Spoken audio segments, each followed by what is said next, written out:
Hi students, నేను మీ physics Ramesh sir from Right Path YouTube channel. ఈరోజు మనం ఎన్టీపీసీ, ఆర్ఆర్బి, అదేవిధంగా school assistant physical science group 2, group 1 విద్యార్థుల కోసం మనము పోలరైజేషన్ ఆఫ్ లైట్ చదువుకోబోతున్నాం. జనరల్గా పోలరైజేషన్ను తెలుగులో కాంతి ధ్రువణం అంటాం. కాంతికి ఉన్నటువంటి 9 ధర్మాల్లో పోలరైజేషన్ ఆఫ్ లైట్ అనేది ఒక ముఖ్యమైనటువంటి విభాగం లేదా ధర్మం. జనరల్ గా కాంతి అనేది చూడండి అన్ని వైపులా వైబ్రేట్ అవుతుంది. కాంతి అనేది రెండు రకాలుగా కంపనాలు చేస్తుంది. కాంతి కణాలు మనకు తెలుసండి ఫోటాన్లు అన్నమాట. ఈ ఫోటాన్లు ఇలా పైకి కిందికి వైబ్రేట్ కావడం వల్ల ఆ కాంతికి ఎలక్ట్రికల్ ఎనర్జీ వస్తుంది అన్నమాట, విద్యుత్ శక్తి వస్తుంది. అట్లా కాకుండా కాంతి అనేది ఇలా ముందుకు వెనుకకు ప్యారలల్ గా కంపనాలు చెందడం వల్ల దానికి మ్యాగ్నెటిక్ ఎనర్జీ అనేది వస్తుంది. కాబట్టి ఎప్పుడైనా మీకు తెలుసు ఒక ఆవేశిత కణం అనేది వైబ్రేట్ అవుతుంటే దాని నుంచి వేవ్స్ అనేటివి పుడతా ఉంటాయి. when one particle is vibrating perpendicularly like this, electrical wave is producing. This is electrical wave. When one particle is vibrating parallel to the wave, then magnetic wave is producing. Hence Maxwell was said that light waves are electromagnetic waves. So ఇక్కడ కాంతి తరంగాలు విద్యుత్ అయస్కాంత తరంగాలు అన్నమాట. So లంబముగా కంపనాలు చెందడం వల్ల దానికి విద్యుత్ తరంగం ఉత్పత్తి అవుతుంది. ఇలా సమాంతరంగా కంపనాలు చెందడం వల్ల అయస్కాంత తరంగం అనేది ఉత్పత్తి అవుతుంది. ఇప్పుడు జనరల్ గా చూడండి, ఇది సరిహద్దు అన్నమాట, ఇది లంబము. It is boundary and it is normal. ఇప్పుడు చూడండి కాంతి తరంగం అనేది ఈడ సరిహద్దు మీద వచ్చి పడ్డది. ఇక్కడ నేను లంబ అంశాలను నేను ఇట్లా యారో మార్క్స్ తో చూపిస్తున్నా. అదే విధంగా సమాంతర అంశాలను నేను డాట్స్ తోటి చూపిస్తున్నా. చూడండి ఇక్కడ 1 2 3 4 5 6 ఓకేనా, 6 లంబ అంశాలు, 6 సమాంతర అంశాలు ఉన్నాయి. Here these arrow marks are indicating vertical components. లంబ అంశాలమ్మా, వర్టికల్ కాంపోనెంట్స్ అన్నమాట. తర్వాత డాట్స్ అనేటివి సమాంతర అంశాలు.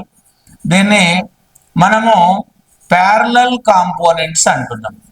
ఓకేనమ్మా, ప్యారలల్ కాంపోనెంట్స్ అంటున్నాం. అయితే ఇప్పుడు నేను ఏం చేస్తున్నా, దీని మీద లంబాంశాలు ఏం చేస్తున్నాయి, ఇలా వైబ్రేట్ అవుతున్నాయి. ఇలా వైబ్రేట్ అవుతూ లోపలికి వెళ్ళిపోయినాయి. సో లంబాంశాలు అనేటివి కిందికి వచ్చినాయి. లంబాంశాలు కిందికి వచ్చినాయి, చాలా జాగ్రత్తగా వినండి. సమాంతర అంశాలు అన్ని పైకి వెళ్ళిపోయినాయి, 1 2 3 4 5 6. కానీ ఇక్కడ 3 అంశాలు కిందికి వచ్చినాయి. సో ఇక్కడ 3 లంబ అంశాలు ఇక్కడ ఉన్నాయి. ఇక్కడ నేను ఏం చేస్తున్నామమ్మా అంటే కాంతి తరంగంలో ఉన్న విద్యుత్ మరియు అయస్కాంత అంశాలను వేరు చేస్తున్నాము. ఇలా వేరు చేయడాన్ని మనము కాంతి ధ్రువణము అంటున్నాము. What is polarization of light? What is polarization of light? So polarization is the process in which we are separating perpendicular and parallel components from the light wave. అన్నమాట. తెలుగులో తీసుకున్నట్లయితే చూడండి, కాంతి తరంగంలో ఉన్న లంబ సమాంతర అంశాలను వేరు చేయడాన్ని మనం ఏమంటున్నామమ్మా అంటే కాంతి ధ్రువణము అంటున్నాం. జనరల్ గా ఈ కాంతి తరంగంలో రెండు అంశాలు ఉన్నాయి, లంబ అంశాలు ఉన్నాయి, సమాంతర అంశాలు ఉన్నాయి. లంబ సమాంతర అంశాలను వేరు చేయడాన్ని కాంతి ధ్రువణం అంటాం. అంతకు ముందు ధ్రువణం చెందక ముందు ఉన్నటువంటి కాంతిని అధ్రువిత కాంతి అంటాం, నాన్ పోలరైజ్డ్ లైట్ అంటాం. ధ్రువణం చెందిన తర్వాత ఉన్నటువంటి కాంతిని ధ్రువిత కాంతి అంటాం, దీన్ని పోలరైజ్డ్ లైట్ అంటాం. సరేనా? ఈ పోలరైజ్డ్ లైట్ ను మనం ఎందుకోసం ఉపయోగిస్తున్నాం అమ్మ అంటే 3D చిత్రాలను అధ్యయనం చేయడానికి ఉపయోగిస్తున్నాం. ఓకేనమ్మా? ఒకసారి పోలరైజేషన్ జరిగింది అనుకోండి అమ్మా. సో ఇప్పుడు I0 తీవ్రత ఉన్న కాంతి వచ్చింది, 1 పోలరైజేషన్ జరిగిందమ్మా. ఒక పోలరైజేషన్ లో దాని తీవ్రత ఎంత అవుతుందమ్మా అంటే I0/2 అవుతుంది. రెండవ పోలరైజేషన్ లో దాని తీవ్రత I0/2² అవుతుంది. మూడవ పోలరైజేషన్ లో I1, I2, I3 లో ఏమైతుందమ్మా అంటే I0/2⁴ అవుతుంది. ఎన్నవ పోలరైజేషన్ లో తీవ్రత I0/2n అవుతుంది. అంటే ఒకసారి కాంతి ధ్రువణం చెందితే కాంతి తీవ్రత అనేది తగ్గిపోతుంది అన్నమాట. అందుకోసమే చూడండి, సూర్యుని కాంతి సన్లైట్ అనేది ఏమవుతుందమ్మా అంటే ఈ గాలి అణువుల గుండా ప్రయాణం చేసినప్పుడు అనేక మార్లు అది ధ్రువణం చెందుతుంది. When sunlight is passing through atmosphere, it is passing through gas molecules, then it is polarizing. So in gas molecules light is polarizing. That means when light is reaching our eyes, before that so many polarizations are taking place. మన కంటిని చేరడానికంటే ముందు అది అనేకమైనటువంటి polarisation అనేది జరుగుతూ ఉంది కాబట్టి కాంతి తీవ్రత తగ్గిపోతుంది. కాబట్టి సూర్యుని నుండి వచ్చినటువంటి కాంతి అనేది వాతావరణంలో అనేక మార్లు పోలరైజేషన్ చెందడం వల్ల నేరుగా చూడలేనటువంటి సూర్యకాంతిని మనం చూడగలుగుతున్నాం. అదేవిధంగా కంప్యూటర్, టీవీ మానిటర్లు కూడా కాంతిని పోలరైజేషన్ చెందిస్తున్నాయి కాబట్టి మన కంటికి ప్రమాదం ఉండదు. అదేవిధంగా గ్రహణాలను చూసేటప్పుడు మనం పెట్టుకునే స్పెక్స్ కూడా అవి పోలరైజర్స్ అన్నమాట. కాంతిని ధ్రువణం చెందిస్తాయి, కాంతి తీవ్రత తగ్గిపోతుంది కాబట్టి మన కంటికి ప్రమాదం ఉండదు. అంటే పోలరైజేషన్ వల్ల వచ్చినటువంటి పోలరైజ్డ్ లైట్ వల్ల 3D చిత్రాలు తీసే కెమెరాలు పనిచేస్తున్నాయి. నేరుగా చూడలేనటువంటి సూర్యకాంతిని వాతావరణంలో ఎందుకు ప్రశాంతంగా చూడగలుగుతున్నాము అంటే పోలరైజేషన్ తగ్గి తీవ్రత తగ్గిపోతుంది. ఒకసారి పోలరైజేషన్ చేస్తే I1 = I0/2⁴1, రెండవసారి I0/2⁴2, మూడవసారి I0/2⁴3, ఎన్నవసారి I0/2⁴n. సో ఈ విధంగా పోలరైజేషన్ జరిగినప్పుడు అనేది తీవ్రత తగ్గిపోతుంది. I0 అనేది ఏందమ్మా అంటే ఇనిషియల్ ఇంటెన్సిటీ అన్నమాట. అదే విధంగా మనకు ఇంకొక ఎగ్జాంపుల్ ఏంది, గ్రహణాలను చూడడానికి వాడేటటువంటి స్పెక్స్ కూడా అవేంటివమ్మా అంటే అవి పోలరైజర్స్ అన్నమాట, కాంతిని ధ్రువణం చెందించేవి అన్నమాట. ఇవి అప్లికేషన్స్ ఏంటివి, జనరల్ డైలీ లైఫ్ లో పోలరైజేషన్ గురించి మనం ఉపయోగించేటివి. మరి ఇక్కడ ఫిజిక్స్ కు సంబంధించి ఏంటి చూడండి, నేను జనరల్ గా కొంత కోణంతో ఇడ ధ్రువణం పడ్డది. ఇక్కడ నేను జనరల్ గా ఏదో కొంత కోణంతో పడ్డప్పుడు మొత్తం ధ్రువణం చెందలేదు. ఒక పర్టికులర్ కోణం దగ్గర ఏమైంది, ఐపీ దగ్గర పైకన్నీ ఏమైనాయి అమ్మా, ఇడ సమాంతర అంశాలు ఉన్నాయి, ఓకేనమ్మా. ఓకే చూడండి, సమాంతర అంశాలు లంబ అంశాలు ఉన్నాయి, 4 అవి 4 4 సమాంతర అంశాలు పైకి వెళ్ళినాయి, 4 ఏమైనాయమ్మా అంటే ఇక్కడ 4 లంబ అంశాలు కిందికి వచ్చేసినాయి. సరేనా? ఇది ఇంకోటి తీసుకున్నాం, 5 కాబట్టి 5 తీసుకున్నాం. ఇక్కడ ఒక at a particular angle of incidence natural light or light is polarizing completely. That particular angle of incidence is known as angle of polarization. What is angle of polarization? What is angle of polarization? ధ్రువణ కోణము అంటున్నా నేను. ఏంటిది ధ్రువణ కోణము అంటే at particular angle of incidence light completely polarized.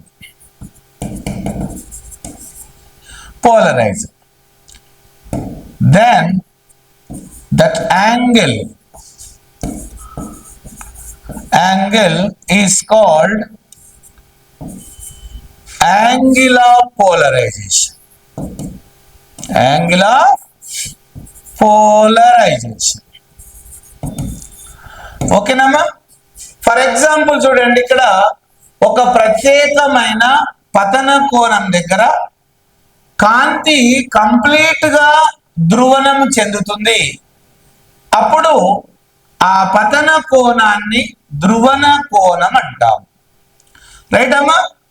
ఇప్పుడు చూడండి, ఇక్కడ ఇది angle of refraction are అనమాట. ఇది యాంగిల్ ఆఫ్ రిఫ్రాక్షన్ ఆర్ అనమాట. ఇది ఐపి అయితే ఇది కూడా ఏమైతుందమ్మా? ఐపి అవుతుంది కదా. చూడండి మంచిగానండి అమ్మా, ఇది యాంగిల్ ఆఫ్ ఇన్సిడెన్స్ ఐపి అయితే ఇది కూడా యాంగిల్ ఆఫ్ ఇన్సిడెన్స్ ఐపి కదా. ఓకేనమ్మా, చాలా జాగ్రత్తగా చూడాలి. మరి ఇప్పుడు ఈడికి ఎంతమ్మా? 90 కదా. 90 అయితే మరి ఈడికి ఎంతమ్మా చెప్పండి?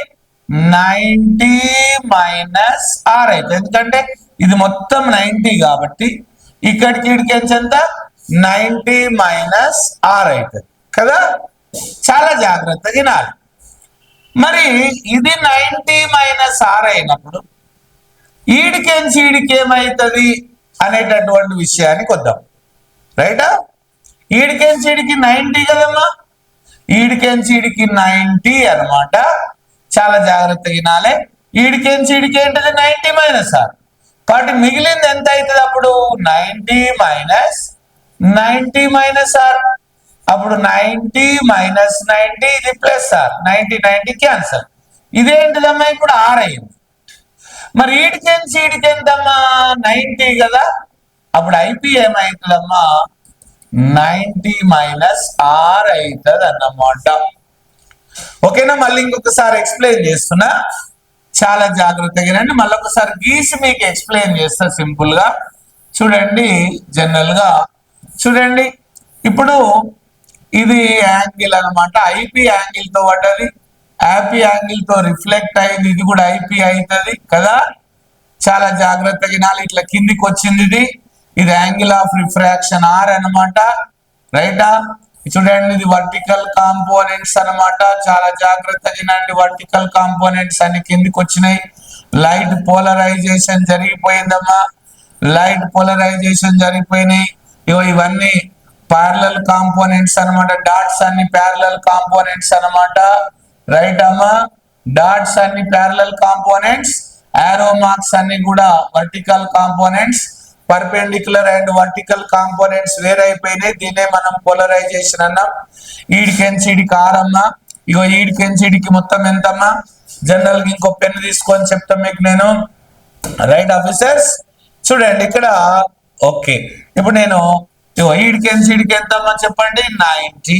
సో ఈడికి ఆర్ కదా, ఇది 90 మైనస్ ఎంతమ్మా? ఆర్. మళ్ళీ ఈడికి 90 కదమ్మా, అవునా కాదా? ఈడికెంచి ఈడికి ఎంత 90, మిగిలింది ఎంతమ్మా? ఓకేనా, 90 మైనస్ 90 మైనస్ ఆర్ ఇది తీసేయాలిగా. సో ఈ యాంగిల్ 90 మైనస్ ఆర్ లోపల తీసుకెళ్తే 90 క్యాన్సిల్ అవుతుంది, మైనస్ మైనస్ ఇది ప్లస్ ఆర్ అవుతుంది. మళ్ళీ ఈడికెంచి ఈడికి ఎంతమ్మా? 90 కదా. ఐపీ ఎంత అవుతుంది? ఈ యాంగిల్ కావాలంటే ఈ యాంగిల్ తీసేయాలి కదా, 90 మైనస్ ఆర్. సింపుల్ క్వశ్చన్ ఇక్కడ IP is equal to 90 minus R అనమాట.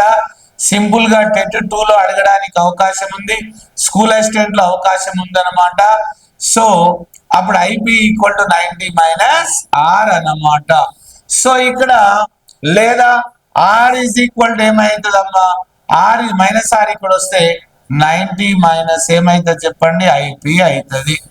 సో ఇక్కడ యాంగిల్ ఆఫ్ పోలరైజేషన్ కి యాంగిల్ ఆఫ్ రిఫ్రాక్షన్ కి మధ్య ఉన్నటువంటి తేడా అనమాట. R equal to 90 minus IP. రైటా? చేసుకోవచ్చు కదా ఇట్లా. మరి ఫార్ములా ఏంటి? స్నెల్ ఫార్ములా ఏంటిదమ్మా? Snell formula sine I by sine R is equal to ఓకేనా μ2 బై ఎంతమ్మా? μ1 కదా. సైన్ ఐ ఇక్కడ ఐ అంటే నేను ఐపీ రాస్తున్నా, సైన్ ఐపీ. సైన్ ఆర్ అంటే ఎంతమ్మా? సైన్ 90 మైనస్ ఐపీ కదా, ఈజ్ ఈక్వల్ టు μ2. ఇది మీడియం 1, ఇది మీడియం 2. ఈ మీడియం 1 అనేది గాలి అనుకోండి, మీడియం 2 అనేది ఏదన్నా యానకం అనుకోండి. అప్పుడు ఏం చేద్దాం మనము? Sine IP by sine of 90 minus theta cos theta cos IP అవుతుందమ్మా, ఈజ్ ఈక్వల్ టు μ2 బై μ1 అంటే μ2 అంటే μ1 అంటే 1 గాలి కాబట్టి sine IP by cos IP ఏమైతుంది చెప్పండి అమ్మా? టాన్ ఐపీ అవుతుంది. Tan IP equal to mu అన్నమాట. సో దీన్ని అంటే ఇక్కడ నేను దేనికి formula? Angle of polarisation. So angle of polarisation tangent value of angle of polarisation is equals to refractive index of the material of the polarized medium. Polarized medium. So మనము polarization చేయవలసినటువంటి polarizer ను ఏ పదార్థంతో తయారు చేసినామో ఆ పదార్థంలో పోలరైజేషన్ జరగాలంటే tan IP is equal to mu అనేటటువంటి ఫార్ములాను మనము ఉపయోగించాలని చెప్పేసి బ్రూస్టర్స్ అనేటటువంటి శాస్త్రవేత్త చెప్పడం జరిగింది. దీన్నే బ్రూస్టర్స్ లా అని కూడా అంటాం. చూస్తూనే ఉండండి మీ physics Ramesh sir from Right Path YouTube channel. Thank you very much. Thank you.